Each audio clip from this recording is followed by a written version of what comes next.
talk about NCIS Los Angeles. Marty Deeks. It's a show on CBS. You've all watched it. You're big fans.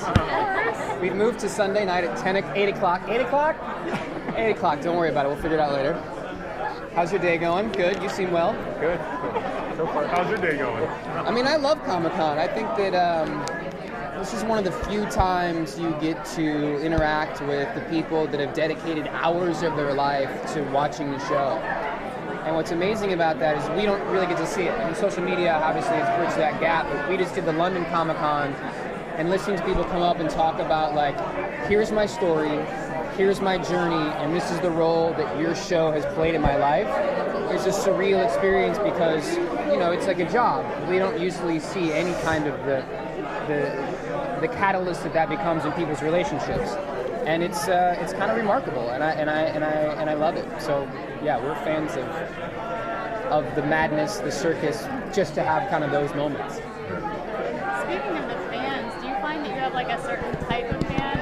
Like my whole family loves the show. We love all the NCISs. Do you find that there's like a certain type of fan that you run into? Yeah, so I did about 25 movies before the show, and it's a wide variety of like horror fans, like teen comedies, like dark romances, but this show specifically is one of the shows where people come up and say, I watch the show, and I watch it with my mom, and my dad, and our son, and our neighbor. It's like one of these shows that's multi-generational, which I've never been a part of before. It's usually like some frat boy and his parents are like, who is this kid?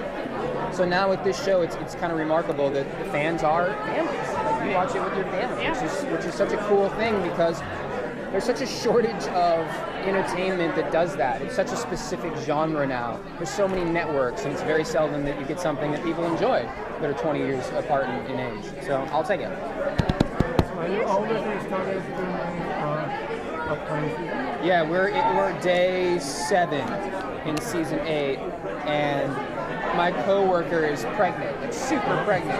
I know it looks like pasta, but that's a baby. And so they've had to shoot around that. And so we've shot 8 episodes of her arc ahead of time. So I know like the first 8 episodes of that relationship. And I can say confidently that the best thing that happened to these 2 characters is that they had to figure out a way to do a storyline to shoot around that. Because there is a proposal, there is a sound guy that works on our show, and he came up afterwards and he was just like, I've been doing this for 20 years. He goes, I cried 3 times today. He goes, he was like, the relationship, he was like, what's happening with the storyline they wrote for you guys is really remarkable. So it's a really fun season to do in season 8. Is it great for you to have a show? And with the original NCIS, we actually had Nielsen for our publications compile how age affects what you watch. And the NCIS and Criminal Minds franchises were across the board. Yeah. But you don't have dragons, and you don't have zombies, and you don't. It's just really good, solid, romantic storytelling. Yeah. So, is that for you as an actor? Is that particularly gratifying? I mean, listen, I'm a huge fan of Game of Thrones, and I love that show. Like when Jon Snow popped his eyes open, I was like, Jon Snow! But there is something remarkable about television in which it's just about the relationships. And the beauty of a procedural show, obviously, is that, you know, you watch Brothers and Sisters and you run out of things to go wrong in 4 seasons. On a show like ours, we can go for 14 years because it's the crime of the week, but it's really about the characters and their very slow and realistic growth as a family. And so my instinct coming into the show was, we got to get to these beats. And they were like, slow down. This show is a reflection of life as far as relationships go, and it's all about, you know, an arc over 200 episodes with no dragons and no, you know, the special effects aren't needed. It's just about those things. So yeah, it's really fun to be on a successful version of a very hard, difficult thing to write and to tell.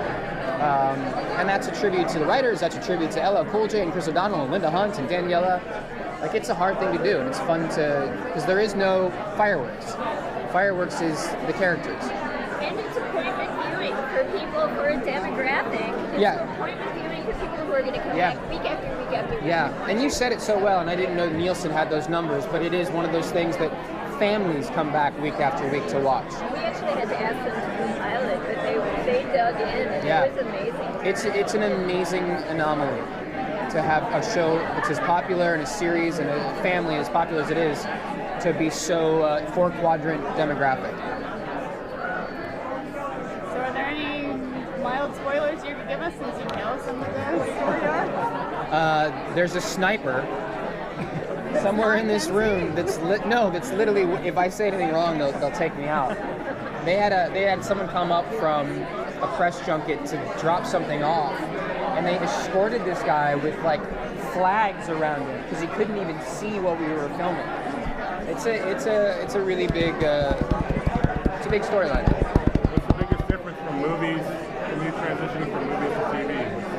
What do you think the biggest difference is? Scorsese said it the best when he was talking about Boardwalk Empire. He's like, in a movie I have maybe 2 hours. Scorsese has 3 to tell a story. I know where the character starts and I know where it ends, and I can tell that arc. And with a TV show like this, I find out what this character is going through,